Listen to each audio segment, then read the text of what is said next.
Meu nome é Ivy Kiton, tenho 29 anos. Se você tivesse feito algo da sua vida, eu não precisaria explicar você para as pessoas.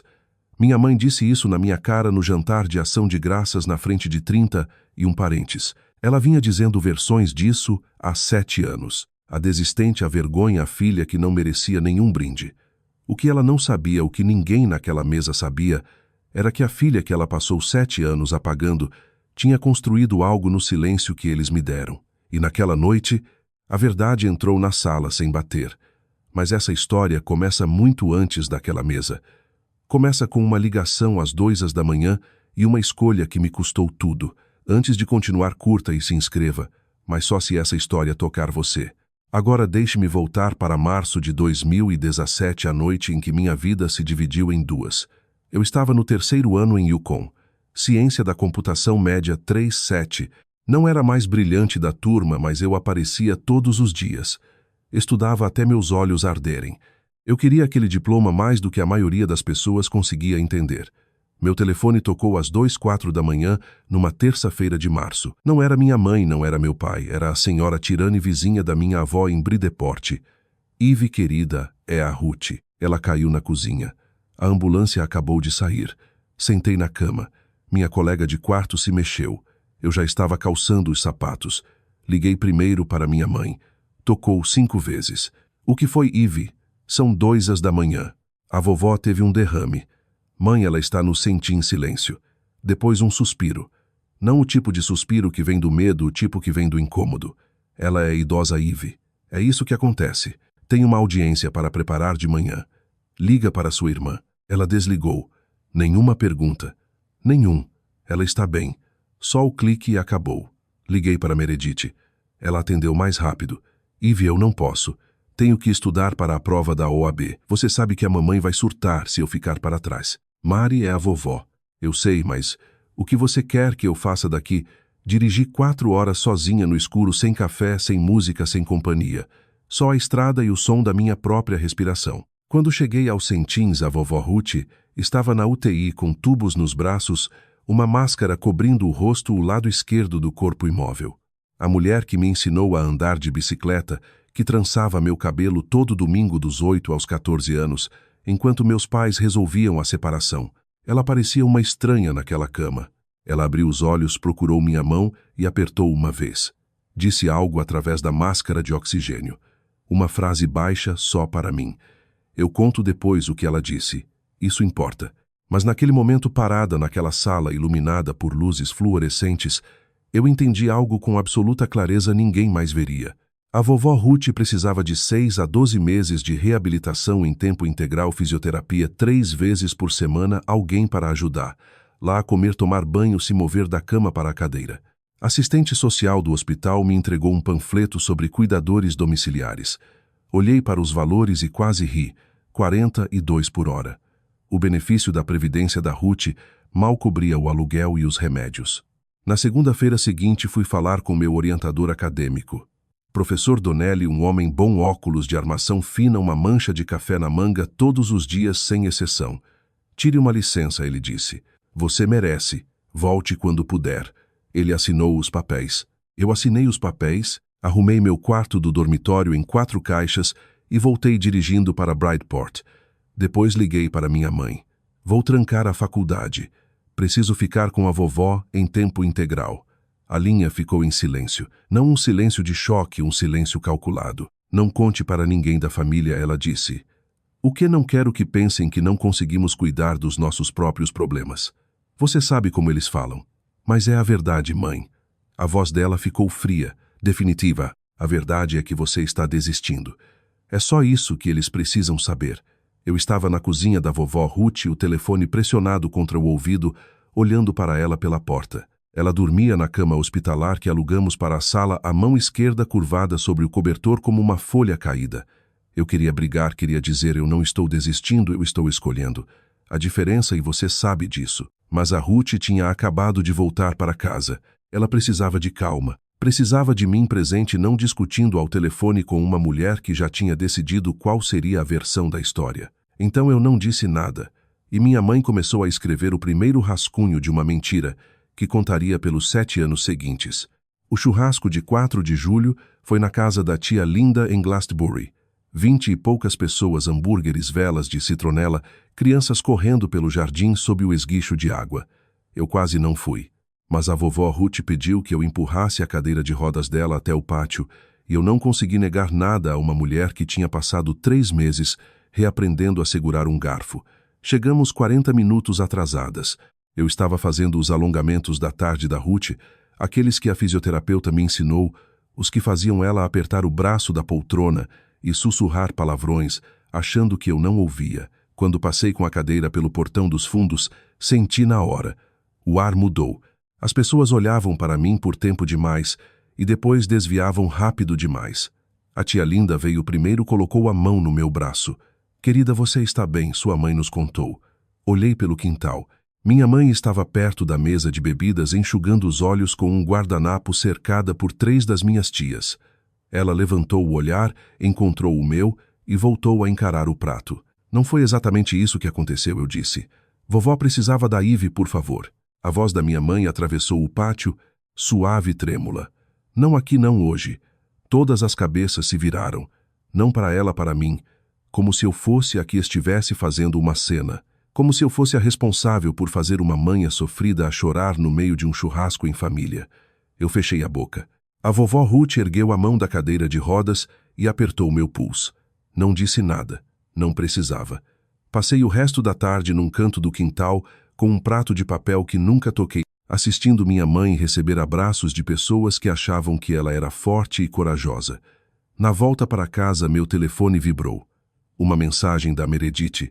A mamãe está muito chateada. Porque você sempre precisa fazer tudo ser sobre você. Eu encostei o carro, li 2 vezes, depois guardei o celular no porta-luvas e levei minha avó para casa em silêncio. 6 meses depois, Ruth estava mais forte. Ainda usava cadeira de rodas, mas já conseguia se transferir sozinha para o sofá, fazer o próprio chá, discutir com a televisão. Ela estava voltando, e eu também estava construindo algo em silêncio às 2 da manhã, depois que Ruth adormecia. Cursos online, Python, JavaScript, arquitetura de dados. Eu não tinha diploma, mas tinha tempo, disciplina, e uma mesa de cozinha que também servia de escrivaninha. Então surgiu uma oportunidade.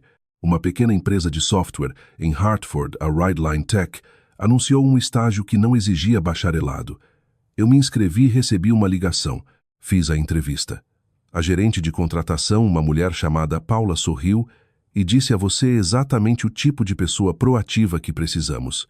Recebi a carta oferta numa quinta-feira. Começaria na segunda seguinte, ou pelo menos era o plano. Na sexta à tarde, meu telefone tocou. A voz de Paula estava diferente. Senhorita Keaton, sinto muito. Recebemos algumas informações preocupantes. Vamos ter que retirar a oferta. Meu peito gelou.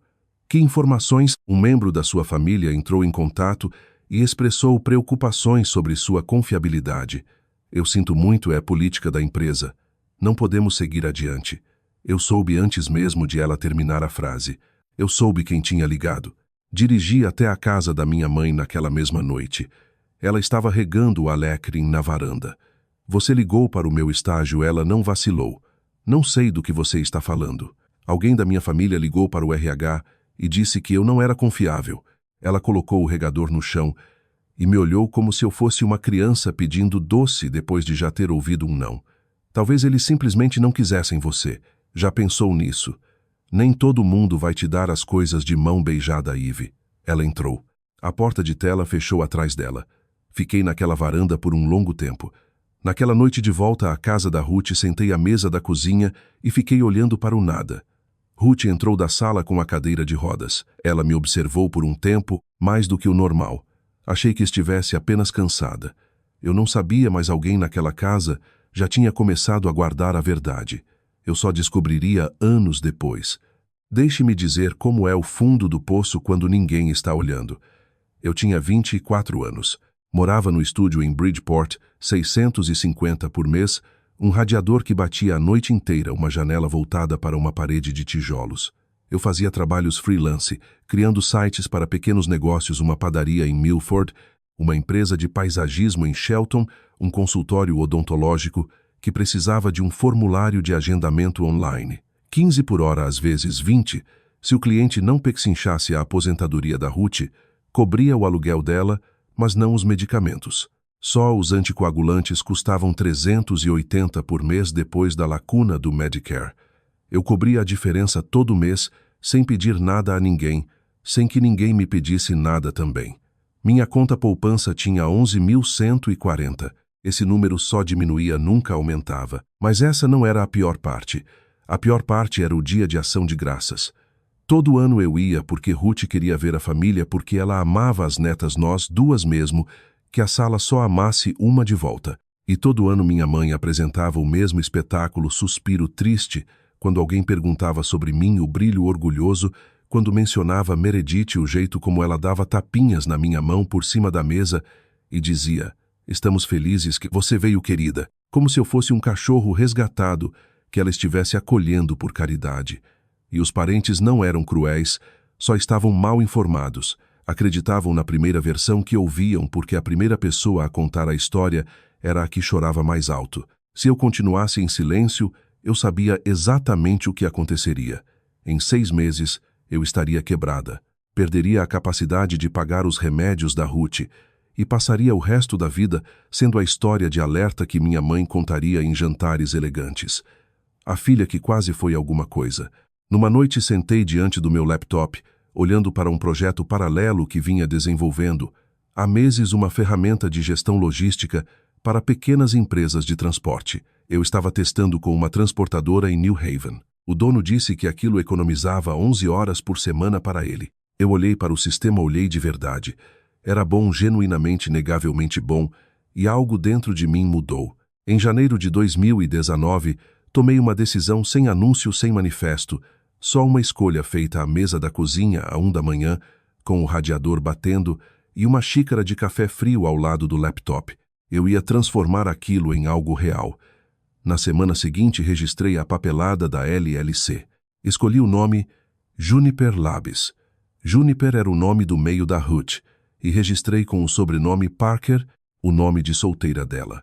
Eve Parker, CEO da Juniper Labs. No papel, nenhuma conexão com Eve Kton, a decepção da família.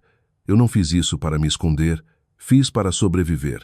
Da última vez que fiquei visível, o estágio bastou um telefonema para tirarem tudo de mim. Eu não daria essa chance a ninguém de novo, nem a minha mãe, nem a ninguém. Ruth sabia. Ela era a única. Contei a ela numa manhã durante o café. Ovos mexidos, torrada integral, o comprimido de pressão ao lado do suco de laranja. Vou abrir uma empresa, vovó. Uma de verdade. Ela me olhou por cima dos óculos. Já estava na hora. Não posso contar para ninguém, nem para a mamãe, nem para Meredith, nem para o tio Robbie. Ótimo, pode não dar certo. Ela pousou o garfo. E pode dar. Então pare de falar e vá construir. 2 semanas depois, ela me chamou no quarto. Estendeu um cheque, $3.200. Fiquei olhando. Vovó, isso é tudo que você tem. Eu sei o que é, ela disse. E você vai aceitar. Eu não posso pegar isso. Ela segurou minha mão. O lado esquerdo ainda era mais fraco, mas o aperto continuava firme o suficiente para mostrar que ela falava sério. Eu não te criei para ser pequena, Eve. Pegue o dinheiro, compre os computadores que precisar comprar e nem pense em me devolver.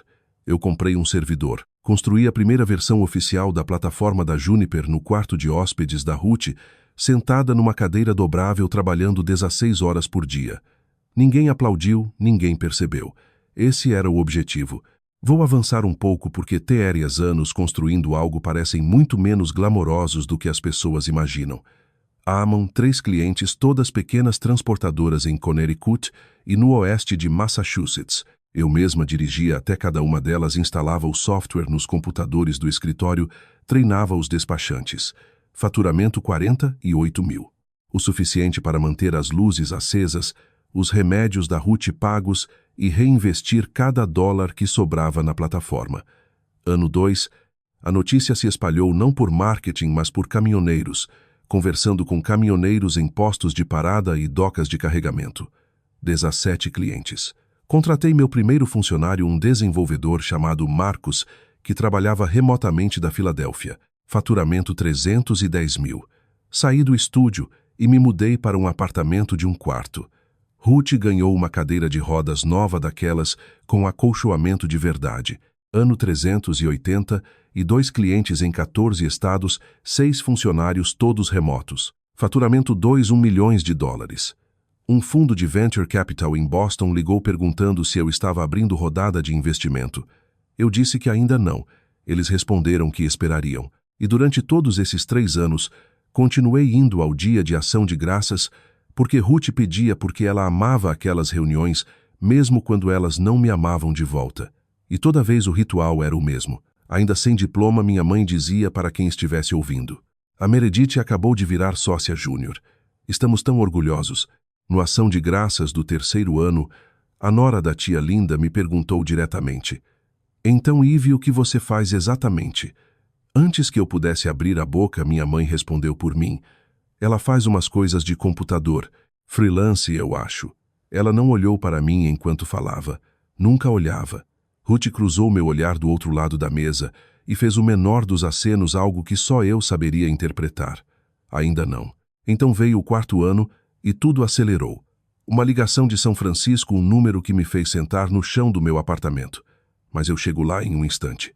Deixa eu pausar aqui por um momento. Ivy acabou de receber uma ligação que pode mudar tudo. Mas antes de continuar, eu preciso perguntar algo a você.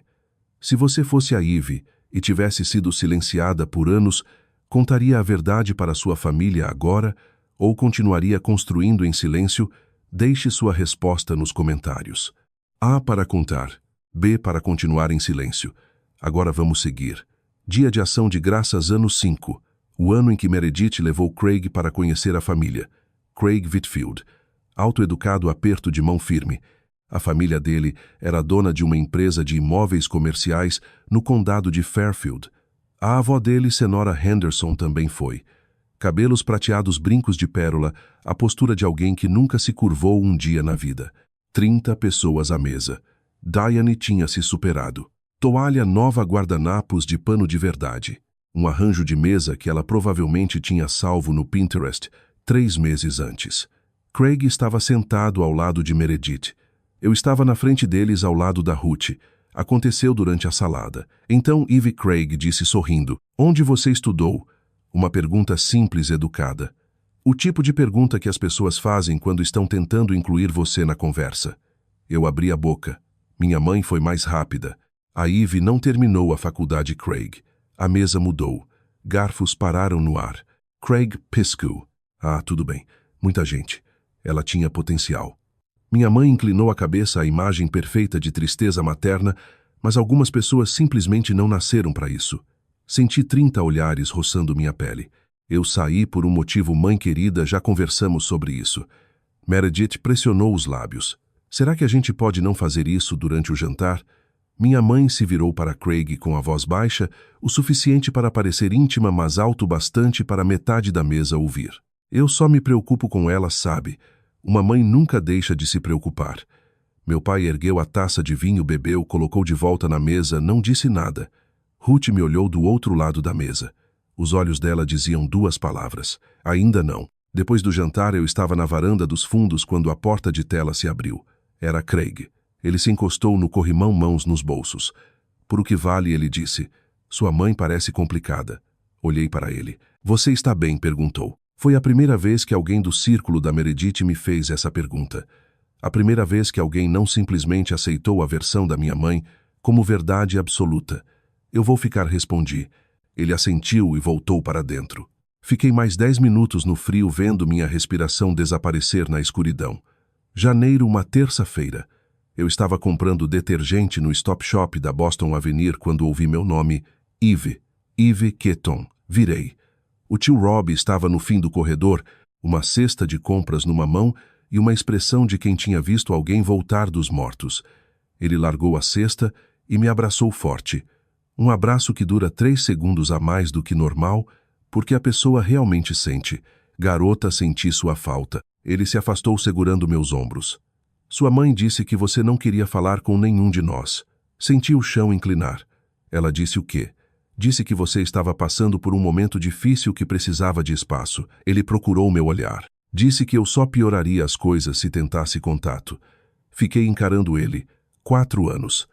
4 anos de silêncio entre nós, e eu tinha presumido que ele simplesmente não se importava o suficiente, que tinha ouvido a versão da minha mãe e me descartado como todo mundo. Tio Rob, eu nunca disse isso. Nenhuma vez. O maxilar dele se contraiu. Algo mudou atrás dos olhos dele. Não era exatamente surpresa, era confirmação, como se uma suspeita que ele carregava há anos tivesse acabado de se provar verdadeira. Me conta, ele disse. Tudo sentamos no carro dele no estacionamento por 40 minutos. Eu contei sobre o derrame, sobre ter largado a faculdade, sobre a mamãe ter me proibido de explicar sobre o churrasco, sobre como ela chorava sob medida e como a sala sempre acreditava nela. Ele não me interrompeu, só ouviu. Quando terminei, ele soltou o ar pelo nariz e disse uma única frase. Ela controlou a narrativa. Eu assenti. Ele ficou em silêncio por um momento. E você está fazendo o que agora? Hesitei, olhando para as minhas mãos. Estou construindo algo. Ainda não posso falar muito. Insistiu, não pressionou. Apenas tirou um cartão do bolso do paletó e me entregou. Robert Grant. Nielsen, análise financeira para o setor de fintech. Eu ainda acompanho o mundo da tecnologia, ele disse. Velho hábito. Quando você estiver pronta, eu estou aqui. Guardei o cartão na carteira. Um pensamento atravessou minha mente, rápido, elétrico, mas não falei em voz alta. Apenas dirigi para casa. 2 meses depois, meu telefone tocou numa manhã de domingo. O nome da minha mãe na tela. Raro. Ela quase nunca me ligava diretamente. Eu era alguém de quem ela falava, não alguém com quem ela falava. Querida, estive pensando. A palavra querida caiu como nota falsa. Suave demais, ensaiada demais. E se você voltasse para a faculdade, eu poderia ajudar com a mensalidade. Ali estava a armadilha perfeitamente montada. Cuidadosamente embrulhada. Se eu voltasse, ela ganharia uma nova narrativa, a mãe altruísta que salvou a filha desgarrada. Se eu recusasse, ganharia outra filha ingrata que rejeitou ajuda. De qualquer forma, ela venceria. Eu agradeço a oferta, mãe, mas estou bem onde estou. Onde você está, Ivy? Fazendo o que você não pode continuar se escondendo. Eu não estou me escondendo. Pausa. Quando ela voltou a falar, a doçura tinha sumido. Você sabe o que as pessoas dizem sobre você, não sabe. Em toda reunião, elas sentem pena de você, Ivy. É isso que você quer. Minha mão apertou o telefone.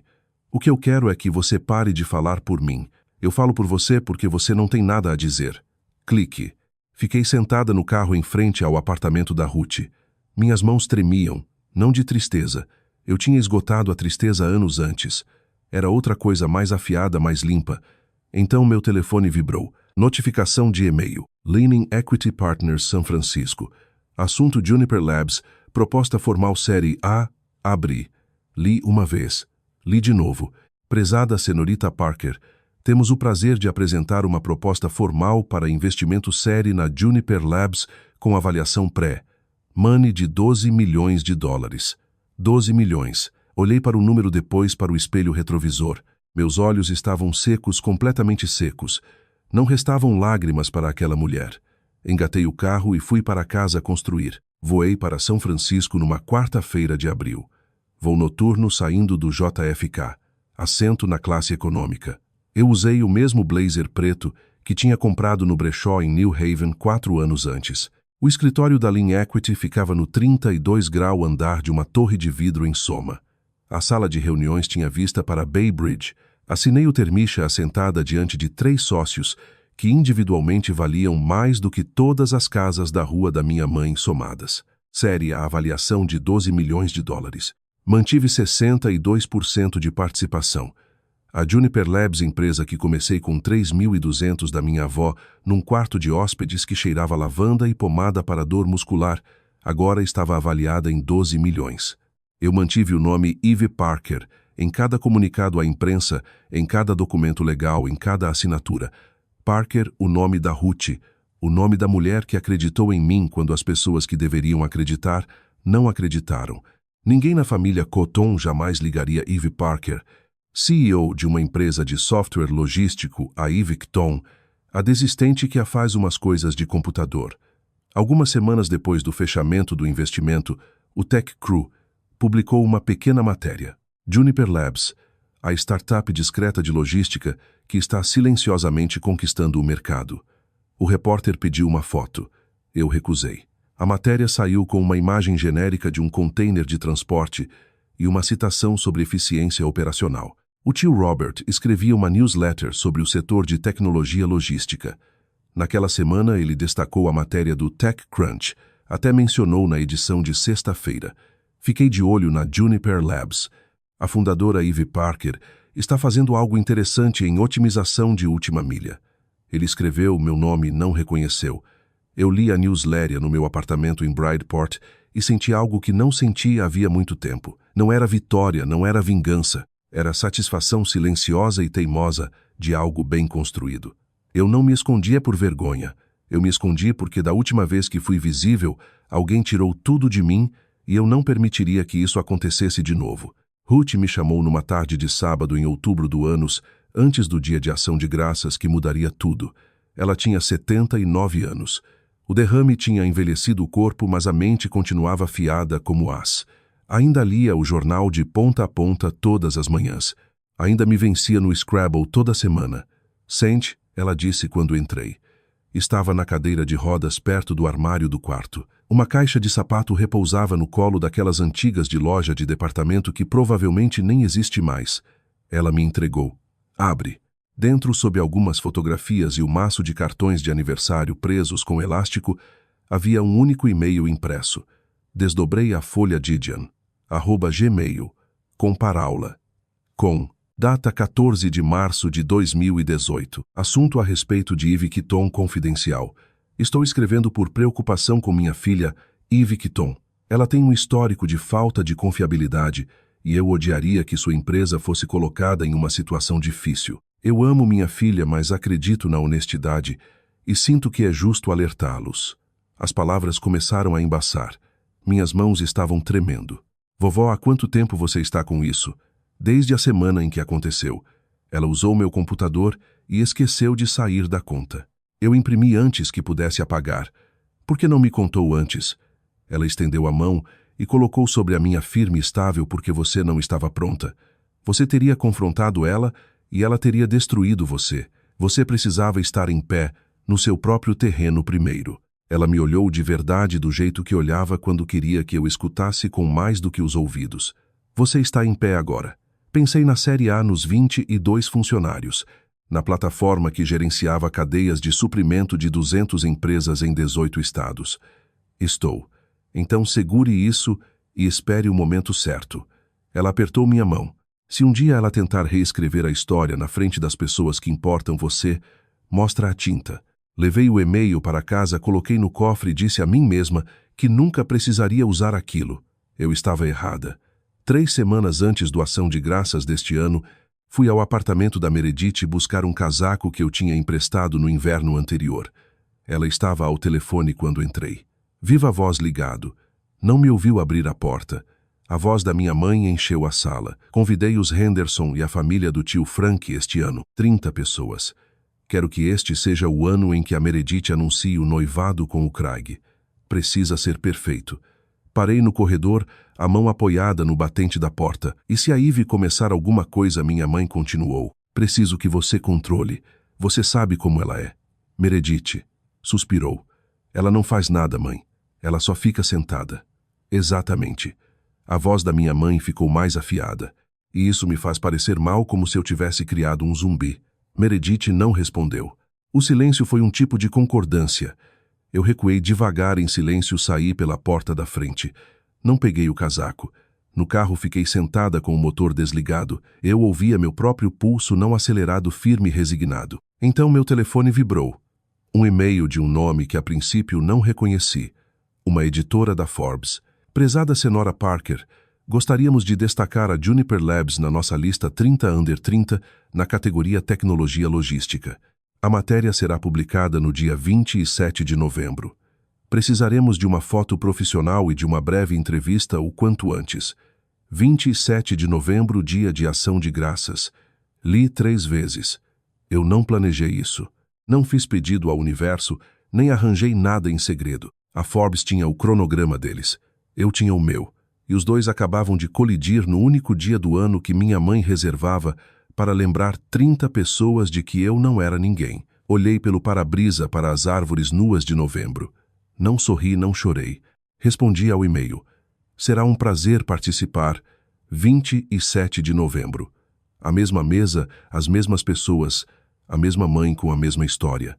Mas desta vez a história tinha um final diferente, e não foi ela quem escreveu. Manhã de ação de graças. Fiquei em frente ao espelho do banheiro às 7:15. Suéter cinza, desbotas. Nenhuma joia além dos pequenos brincos de pérola que Ruth me deu no meu aniversário de 21 anos. Eu estava exatamente como em todas as reuniões de família nos últimos 7 anos, sem chamar atenção. De propósito, fui buscar Ruth às 8. Ela já estava pronta esperando na cadeira de rodas perto da porta da frente, com uma lata de biscoitos amanteigados caseiros no colo. Você está bonita, ela disse. Eu estou igual a sempre. Exatamente. Dirigimos 1 hora até a casa dos meus pais em Glastonbury, a casa colonial na Maplery Drive, fachada branca de madeira venezianas pretas, uma varanda que meu pai pintava a cada 2 primaveras. Os carros já se alinhavam pela rua pelo menos 1 dúzia. Ajudei Ruth a sair do carro, abri a cadeira de rodas e a empurrei pela entrada da garagem. A porta da frente estava aberta. O ar quente e o cheiro de peruçando escapavam para fora. Lá dentro a casa vibrava, vozes risadas, uma playlist de Motown que minha mãe colocava todo ano para provar que era divertida. Empurrei Ruth pela porta. A sala estava cheia. Tia Linda perto da lareira com o marido, Tom tio Frank, e a esposa perto da janela de sacada. Tom e meu primo ajudando o filho pequeno a sair do macacão de neve.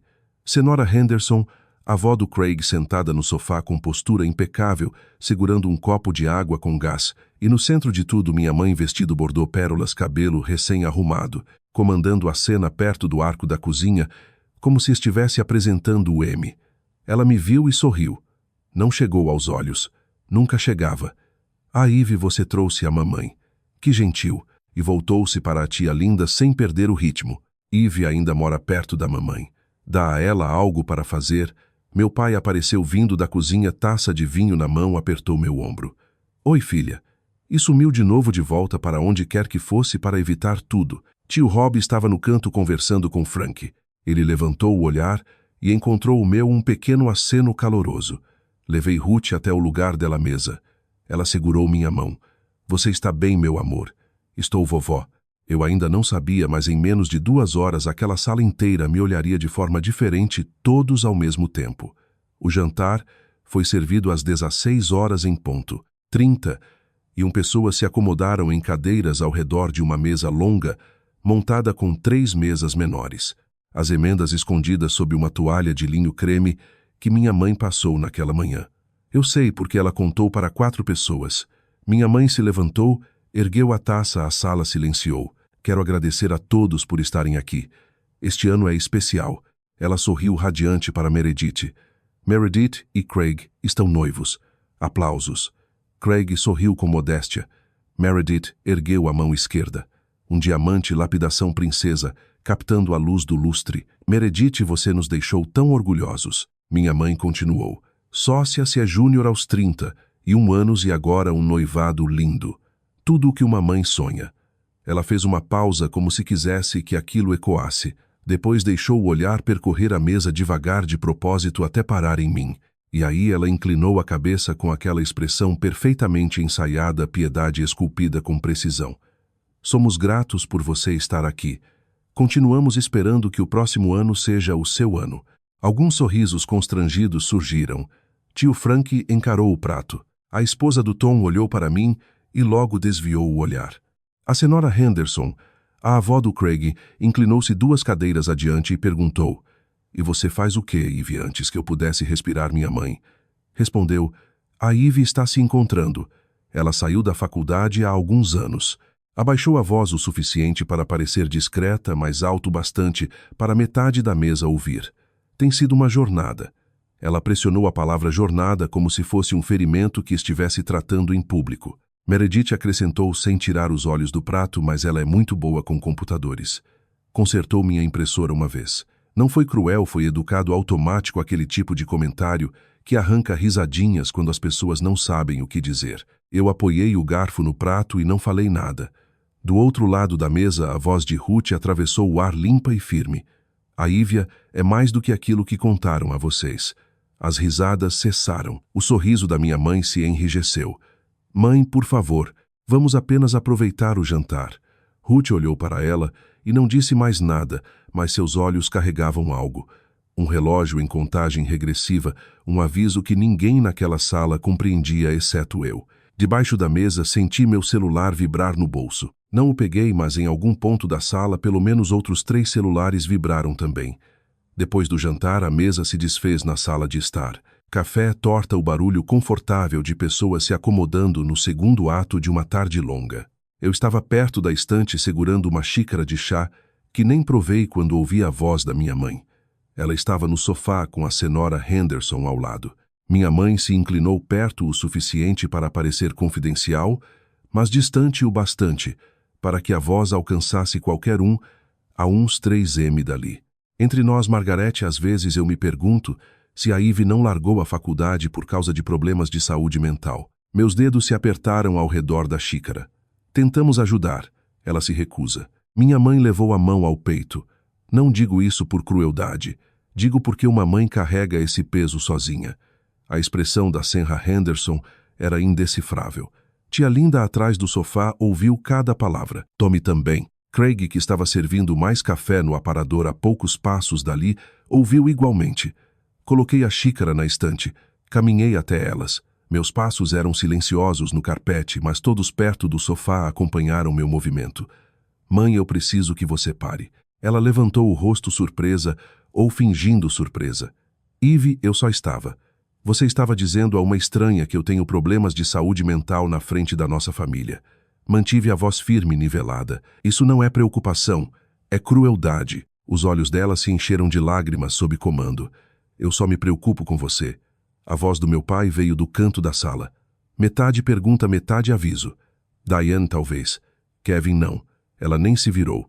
Então voltou os olhos para mim e a máscara escorregou. Só uma fresta, só por um segundo. Por baixo, havia algo frio e seguro de si. Se você tivesse feito alguma coisa da sua vida, eu não precisaria ficar te explicando para as pessoas. 30 pessoas. Aquela frase caiu sobre todas elas. Tommy olhou para a esposa. Tia Linda levou a mão à boca. Craig pousou a cafeteira e encarou o chão. Do outro lado da sala, na cadeira de rodas, Gut falou 2 palavras claras como um sino. Já chega. Então o celular do tio Rob vibrou e tudo mudou.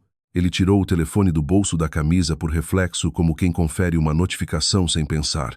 Olhou para a tela, parou. O polegar ficou suspenso no ar. A boca se abriu levemente. Ele leu de novo. Eu observava do outro lado da sala. Não sabia o que dizia o alerta, mas soube pelo jeito que o rosto dele mudou pela cor que sumiu das bochechas, e depois voltou de repente.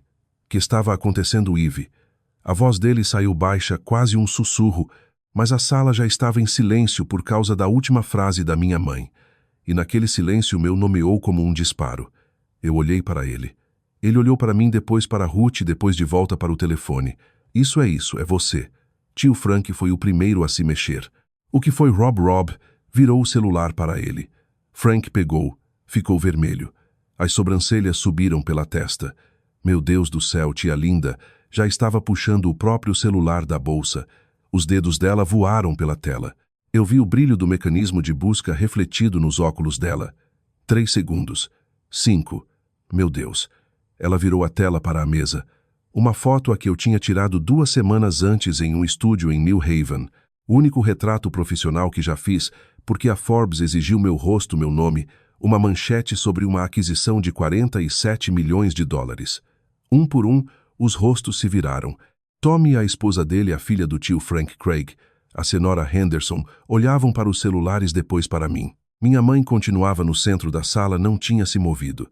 Passava os olhos de um rosto para outro, tentando ler o ambiente como sempre fazia, tentando encontrar a corrente para poder conduzi-la. O que ela perguntou? O que todo mundo está olhando, ninguém respondeu. Meredith pegou o celular da mão de Craig. Ele entregou sem dizer nada. Ela leu. A mão caiu no colo. Colocou o telefone virado para baixo ao lado dela no sofá e ficou encarando o carpete. Minha mãe foi a última pessoa na sala a descobrir, e pela primeira vez em 7 anos, ela não tinha nada a dizer. Meu pai caminhou até ela e estendeu o celular na direção dela, a tela virada para cima. Ela pegou o celular vermelha. Eu vi o rosto dela atravessar 3 estágios. Confusão. A testa franzida, os lábios entreabertos. Choque. O queixo recuou, os dedos apertaram o aparelho com força. E então algo que eu nunca tinha visto no rosto da minha mãe em 29 anos. Sendo filha dela, medo. Isto não é real, ela disse. Tio Rob se levantou da cadeira. Está na Forbes Diane e no TechCrunch e na Bloomberg Afternoon Wire. É muito real. Minha mãe olhou para mim. A boca abriu e fechou uma vez antes que a voz saísse. Você construiu uma empresa avaliada em 47 milhões de dólares. Sim. E você não nos contou. A pergunta atravessou a sala como se ela tivesse arremessado um copo contra a parede, porque mesmo ali de pé no meio dos destroços da própria narrativa, ela fez aquilo ser sobre ela, sobre o que não tinham contado a ela, sobre o que tinha sido negado a ela. Mantive a voz firme. Você nunca perguntou o que eu estava construindo. Só dizia às pessoas o que eu não era. O silêncio que veio depois foi tão absoluto que eu conseguia ouvir o gelo se mexendo no copo de alguém do outro lado da sala. Tia Linda levou a mão ao peito. Tio Frank olhou para minha mãe, depois para mim, depois para os próprios sapatos. A senhora Henderson virou-se para minha mãe. Não elevou a voz. Não precisou. Você me disse há 10 minutos que ela tinha problemas de saúde mental. O rosto da minha mãe perdeu toda a cor. Eu não quis dizer desse jeito. Acho que você quis dizer exatamente desse jeito. Craig estava perto da lareira. Olhou para Meredith. Meredith não olhou de volta. Meu primo Tommy se inclinou para a frente na cadeira, cotovelos apoiados nos joelhos, encarando o chão. A esposa dele tinha a mão sobre a boca. A compreensão se espalhava pela sala como uma onda lenta. Não era apenas que eu tinha tido sucesso, era que minha mãe havia mentido sistematicamente por 7 anos para cada pessoa naquela casa, e todos tinham acreditado. Minha mãe tentou se recompor. Endireitou os ombros, ergueu o queixo, a postura que sempre usava quando precisavam corrigir a narrativa. Ela poderia ter nos contado. Escolheu nos afastar. Não Diane, a voz de Ruth veio da cadeira de rodas no fundo da sala. Não era alta nem zangada. Era absoluta. Você a afastou. A sala inteira se voltou para ela, cada rosto como uma bússola encontrando o norte. Ruth estava perfeitamente imóvel. A mão esquerda repousava no braço da cadeira de rodas. A mão que não funcionava direito havia 7 anos. Desde o derrame que iniciou tudo aquilo, a Ivy saiu da faculdade para cuidar de mim. Eu tive um derrame. Você sabe disso. Ela olhou para Diane com olhos que esperaram muito tempo por aquele momento. Todos nesta sala deveriam saber disso há 7 anos. Mas você disse que ela desistiu porque era preguiçosa. Disse que era uma vergonha. Mãe, porque você tinha vergonha, não dela. A voz de Ruth não vacilou. De você mesma. Você se recusou a me ajudar. Sua própria mãe. Ivy tinha 22 anos. Dirigiu 4 horas sozinha no meio da noite. E quando tentou contar a verdade às pessoas, você chorou na frente delas e a transformou na vilã. Ninguém respirava. Tia Linda olhou para minha mãe.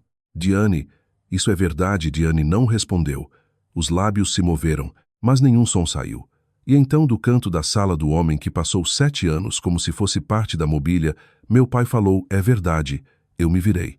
Ele estava de pé perto da janela, sem a taça de vinho, as mãos soltas ao lado do corpo. Parecia mais velho do que eu jamais o tinha visto. Tudo isso, ele disse. Só isso, 2 frases, mas vindas de um homem que não me defendeu por 7 anos, soaram na sala como uma explosão. Olhei para ele, meus olhos ardiam, mas eu não chorei. Passei anos demais aprendendo a não chorar. Ele sustentou meu olhar. Pela primeira vez não desviou. As mãos da minha mãe tremiam, mas ela ainda estava de pé, ainda tentando. Está bem, tudo bem. Ela juntou as palmas das mãos como se estivesse se centrando. A encenação de uma mulher razoável. Eu deveria ter sido mais compreensiva, mas nunca machuquei. Nunca fiz nada para impedir. Você ligou para o meu estágio. 4 palavras. A sala ficou imóvel outra vez. Minha mãe congelou. Não, de forma dramática. Clínica como alguém que escuta um barulho dentro de casa às 3 da manhã. Em 2018 eu disse uma empresa de software em Hartford Deline Tech. Eles me ofereceram uma vaga. Uma semana antes de eu começar, você ligou para o RH e disse que eu era irresponsável. Isso é ridículo. Subiu meio tom. Eu nunca peguei o celular. A foto que eu tinha tirado do e-mail, impresso aquele que Ruth tirou de uma caixa de sapatos 2 anos antes. Eu o mantive no cofre. Salvei uma cópia no telefone. Nunca quis usar. Entreguei a Rob. Ele ajustou os óculos e leu em voz alta. Escrevo por preocupação com minha filha Ivy Colon. Ela tem um histórico de falta de responsabilidade e eu odiaria que sua empresa fosse colocada em uma posição difícil. Eu amo minha filha, mas acredito na honestidade. Ele parou. Não precisava terminar. A sala já tinha ouvido o suficiente. Colocou o celular sobre a mesa de centro e olhou para minha mãe. Você sabotou a própria filha. Eu estava tentando protegê-la. De quê? A voz dele saiu baixa, devastadoramente baixa. De ter sucesso. Tio Frank recostou-se na cadeira. Meu Deus, Diane. Meredith ainda estava no sofá pálida.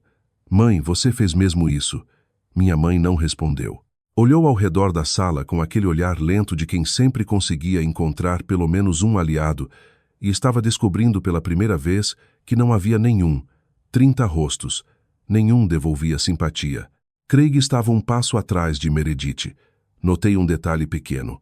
A mão dele, que antes repousava no ombro dela, não estava mais ali.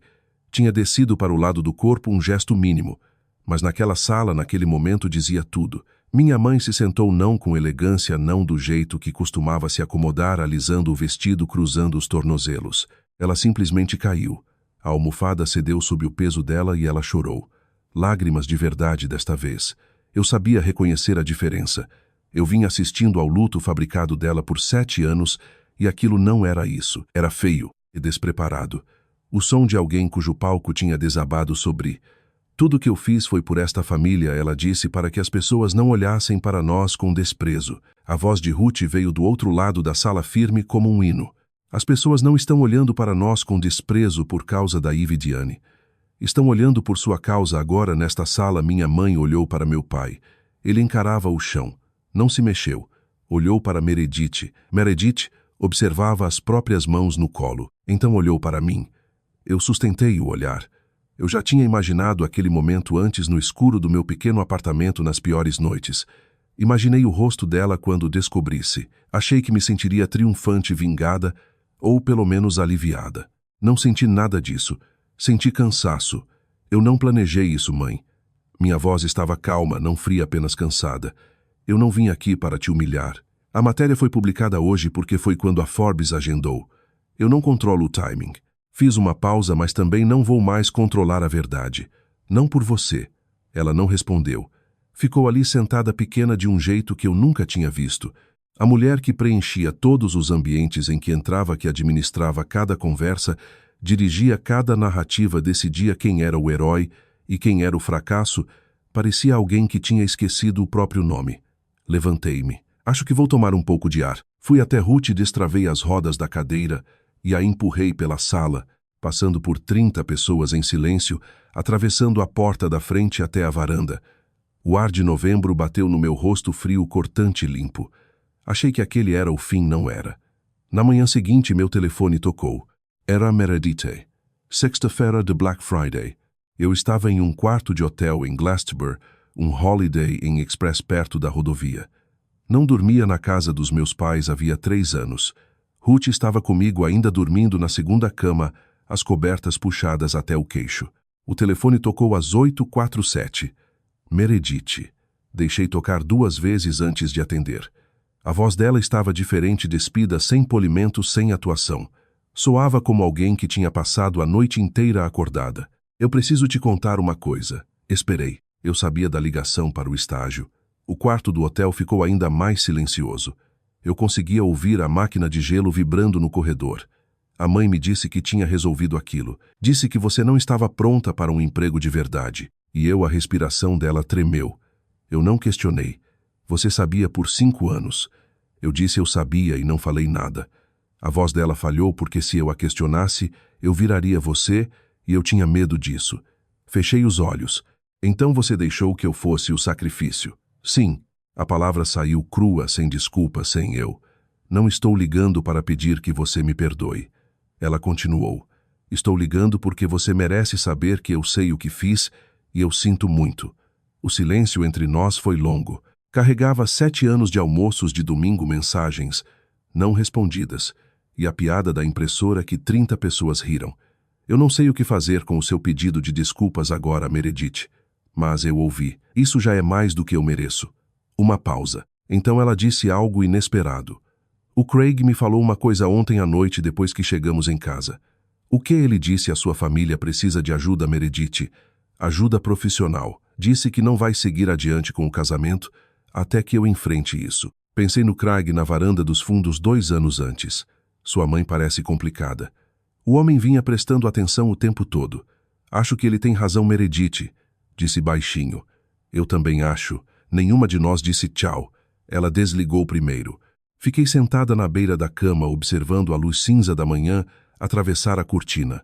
Naquela tarde voltei para a casa dos meus pais, não para reconciliação, não para uma segunda rodada. Fui buscar a bolsa de pernoite da Ruth e a lata de biscoitos que tínhamos deixado sobre o balcão da cozinha. A casa estava silenciosa.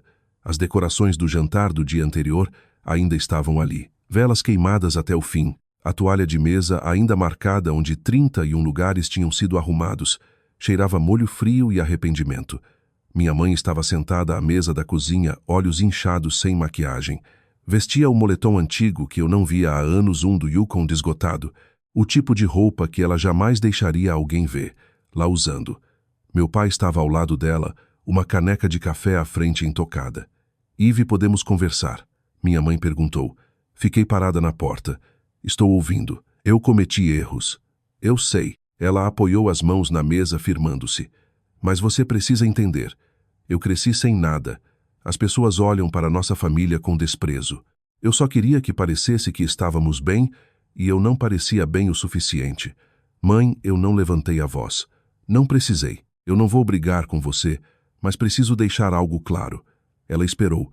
Eu não vou voltar para aquela mesa, nem no dia de ação de graças, nem no Natal, nem em nenhuma reunião até que você faça 3 coisas. Que 3 coisas? Primeiro, você vai contar a todas as pessoas que estavam naquela mesa o verdadeiro motivo de eu ter saído da faculdade. Não a sua versão à verdade. Com suas próprias palavras no seu tempo, mas antes do ano novo, ela se encolheu levemente. Segundo, você vai apagar o grupo da família e deixar que as pessoas falem comigo diretamente. Chega de controlar o acesso. O maxilar dela se contraiu. Terceiro, você vai procurar um terapeuta. Não por mim, por você. Ela me olhou por um longo tempo. E se eu não fizer? Então esta foi a última conversa real que tivemos. E essa será uma escolha sua, não minha. Ela não respondeu. Virei-me para meu pai. Ele agora segurava a caneca com as 2 mãos. Pai, eu te escrevi uma carta há 4 anos atrás. Você nunca respondeu. Eu preciso saber por quê. Ele olhou para a mesa, depois para mim. Eu não sabia o que dizer. Isso teria sido o suficiente. Peguei a bolsa da Ruth e a lata de biscoitos, caminhei até a porta da frente. Ruth já estava esperando no carro. Quando entrei, ela olhou para o meu rosto e apertou minha mão. Você foi bem, meu amor. Agora dirige. Eu dirigi. A estrada estava tranquila. O movimento da Black Friday já tinha diminuído no fim da tarde. Todo mundo já estava onde precisava estar. Sacolas cheias, fornos esfriando. Só eu curti quase 100 quilômetros de asfalto de Connecticut. A neve começou a cair leve, daquele tipo que não acumula, mas deixa o ar prateado. O rádio estava ligado. Um apresentador falava sobre os números do varejo na Black Friday. Coisas normais fáceis. Ruth esticou a mão e abaixou o volume. Você nunca contou a eles o que eu te disse no hospital.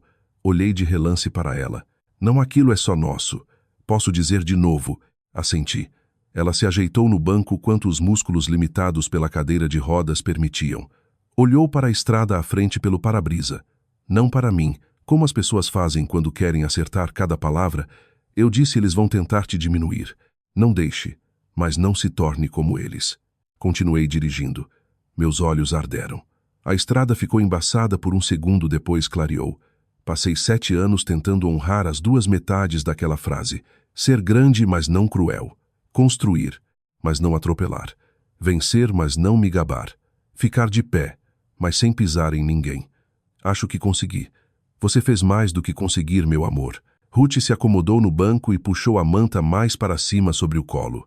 Você fez tudo limpo. Eu ri. Uma risada de verdade. A primeira desta história, talvez a primeira de verdade em anos, veio de um lugar profundo e inesperado.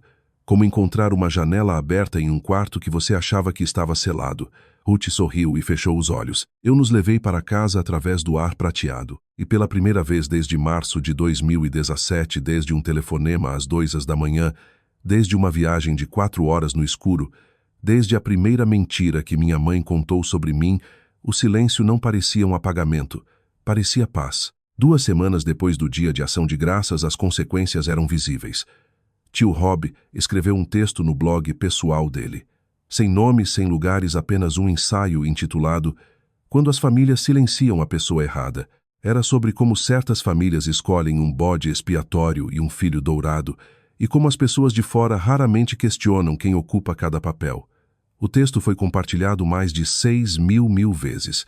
3 leitores enviaram e-mails dizendo que choraram. Ele me contou isso tomando café comigo em Bridgeport, balançando a cabeça como se ainda não acreditasse no que tinha presenciado naquela mesa. Tia Linda me ligou diretamente a primeira vez em 4 anos. Disse que este ano ela organizaria o Natal. Sua mãe não vai receber. Achamos melhor que outra pessoa cuide disso. Ela não falou com crueldade. Ela disse isso com a quieta firmeza de alguém que já tinha tomado uma decisão e não estava interessada em debate. 3 parentes entraram em contato na primeira semana. O tio Frank deixou uma mensagem de voz curta e ríspida do jeito que homens da geração dele pedem desculpas. Eu devia ter feito mais perguntas. Não fiz. Me desculpa. Tommy ligou. Ele chorou ao telefone. Eu acreditei nela, Ivy, por 7 anos. Me desculpa. Eu simplesmente devia ter feito diferente. Eu disse a ele o mesmo que disse a todos. Você acreditou no que te contaram. Eu não te culpo por isso, Diane. Ela me enviou um e-mail, não ligou, não teve coragem. O e-mail era curto, 4 frases. Eu entendo suas condições. Ainda não estou pronta para todas elas, mas liguei para o Dr. Shelton e marquei uma consulta para a próxima terça-feira. É o que consigo fazer agora. Eu li 2 vezes. Não respondi naquela noite, mas guardei. Mais tarde descobri o que a impulsionou. Não foram minhas palavras. Não foi o texto do Rob no blog. Foi Margaret Renderson. A avó do Craig chamou Diane de lado antes de ir embora no dia de ação de graças e disse: Eu criei 3 filhos. Nunca liguei para um estranho para sabotar nenhum deles. Você precisa de ajuda, Diane. Ajuda de verdade. O julgamento de uma mãe de alguém da mesma geração de uma mulher da idade dela. Foi essa lâmina que finalmente atravessou. Craig se manteve firme. Disse a Meredith que a amava, mas que o casamento ficaria em pausa até que ela começasse terapia familiar. Não como punição, mas como pré-requisito. Eu não vou me casar com algo que eu não entendo, ele disse. Meredith concordou. Começou as sessões na 2ª semana de dezembro. Então, uma semana antes do Natal, uma carta chegou ao meu apartamento. Não era mensagem de texto nem e-mail. Era uma carta escrita à mão em papel creme, do tipo que Meredith usava para cartões de agradecimento. O envelope tinha selo de verdade. Ela caminhou até uma caixa de correio para enviá-la. Tinha 4 páginas. Ela escreveu sobre crescer, sendo a filha exemplar sobre a pressão para performar notas perfeitas, modos perfeitos, currículo perfeito. Escreveu sobre o medo que vivia por baixo de tudo isso, o medo de que se um dia falhasse, seria jogada no papel que ocupava. Eu performei para ela a vida inteira, ela escreveu. E ainda não sei quem sou sem o aplauso dela. Ela escreveu sobre a ligação do estágio, sobre os anos em que ficou em silêncio, sobre cada dia de ação de graças em que me viu sentada sozinha na ponta da mesa e não disse nada porque dizer algo significava arriscar tudo o que tinha construído sobre o meu silêncio. Eu usei você como escudo. Eve, deixei a mamãe te diminuir para que ela não me diminuísse. E eu dizia a mim mesma que não era culpa minha, porque não era eu quem estava dizendo as palavras. Ela terminou assim. Não estou pedindo que você me perdoe. Estou pedindo que você saiba que finalmente vejo o que fiz e que não estou em paz com quem eu fui. Havia um pós-escrito. Dizia: não escolhi direito porque amava. Escolhi porque a mamãe disse que era a única coisa que valia a pena ser. Eu li a carta 3 vezes. Depois enviei uma única mensagem, li sua carta. Preciso de tempo, mas não estou fechando a porta. A resposta dela veio em segundos.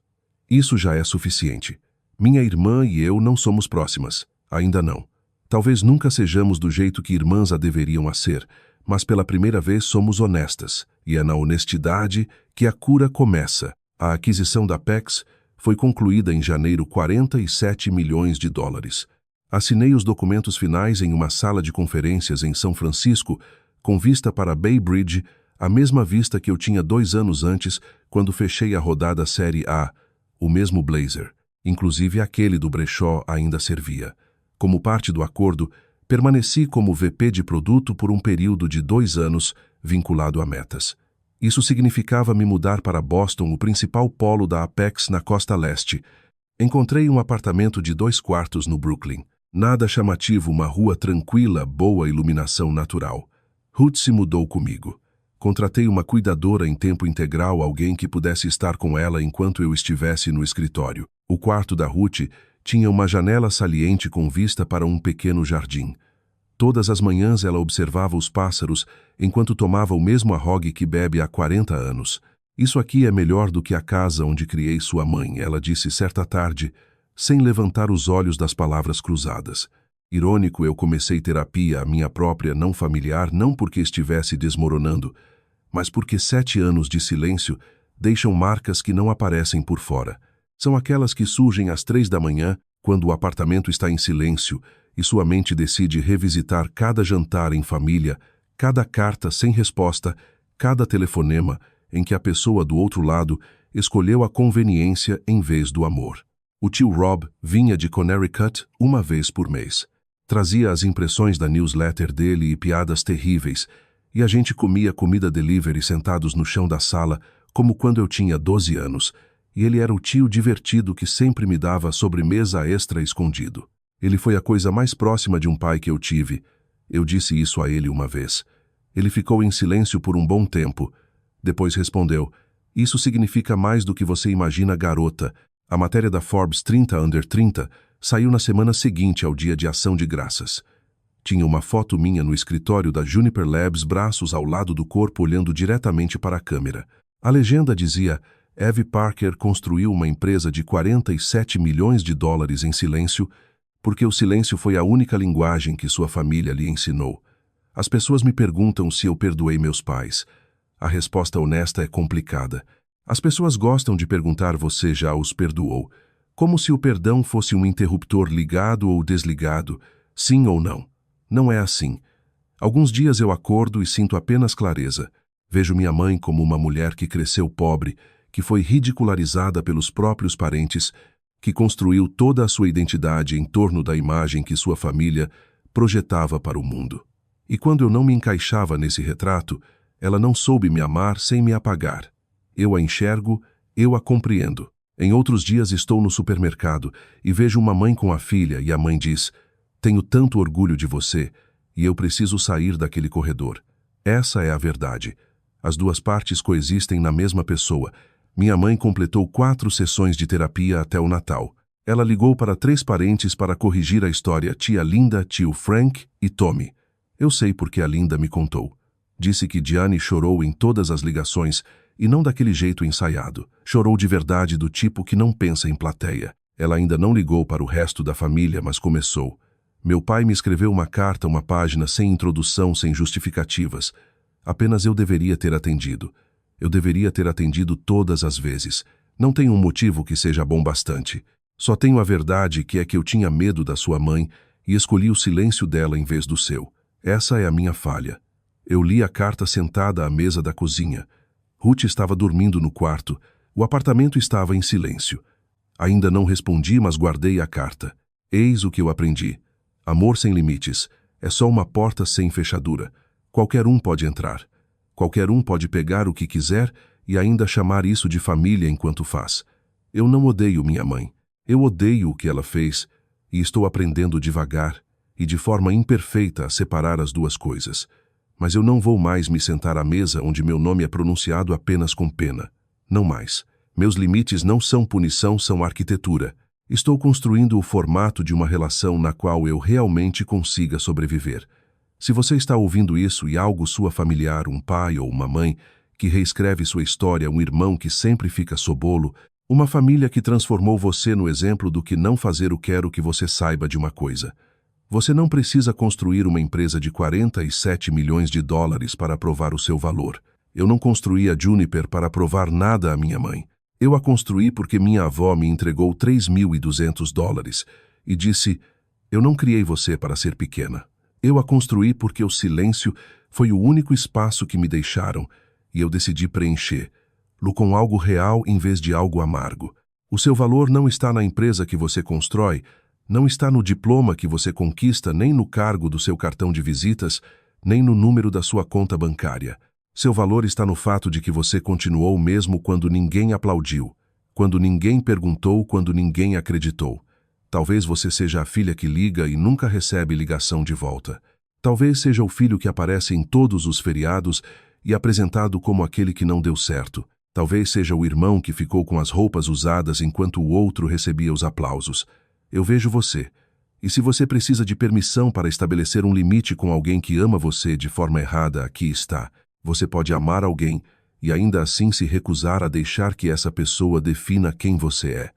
Você pode honrar de onde veio, sem permitir que isso determine para onde vai. Você pode se levantar da mesa onde seu nome só é dito com pena. Você pode construir algo em silêncio. E um dia, talvez não, hoje talvez não, este ano, mas um dia o silêncio fala por si. Não como vingança, não como prova, apenas como som discreto e inegável de uma vida bem vivida. Essa é a única validação que realmente dura. Agora é fevereiro. A vovó Ruth fez 81 anos na semana passada. Eu organizei uma festa para ela. Nada extravagante.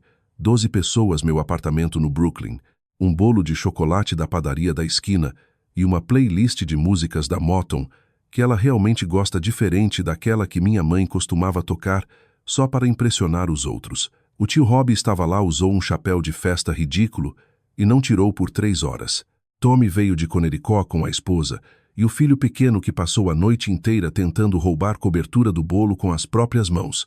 E Meredith veio sozinha, sem Craig, sem anel ainda não. Ela não ficou muito tempo, mas entrou com um buquê de gardênias, a flor favorita da Ruth. Um tipo de detalhe que você só sabe quando está prestando atenção há mais tempo do que deixa transparecer. Ela colocou as flores sobre a mesa e disse: "Feliz aniversário, vovó." Ruth levantou o olhar da cadeira de rodas e sorriu. Demorou em Meredith. Riu. Foi um riso pequeno, um pouco quebrado, mas verdadeiro. Minha mãe não estava lá. Não porque eu não tenha convidado. Convidei. Ela disse que ainda não estava pronta. E pela primeira vez eu acreditei, porque a "não estou pronta" é uma resposta honesta. E é na honestidade que a gente começa.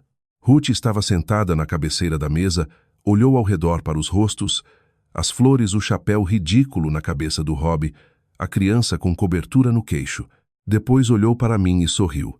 "Essa é uma boa mesa", ela disse. "Ela está certa. É uma boa mesa. Eu a construí não com dinheiro, não com vingança, mas com paciência, com silêncio e com as pessoas que permaneceram quando ninguém estava olhando. Meu nome é Eve Kton.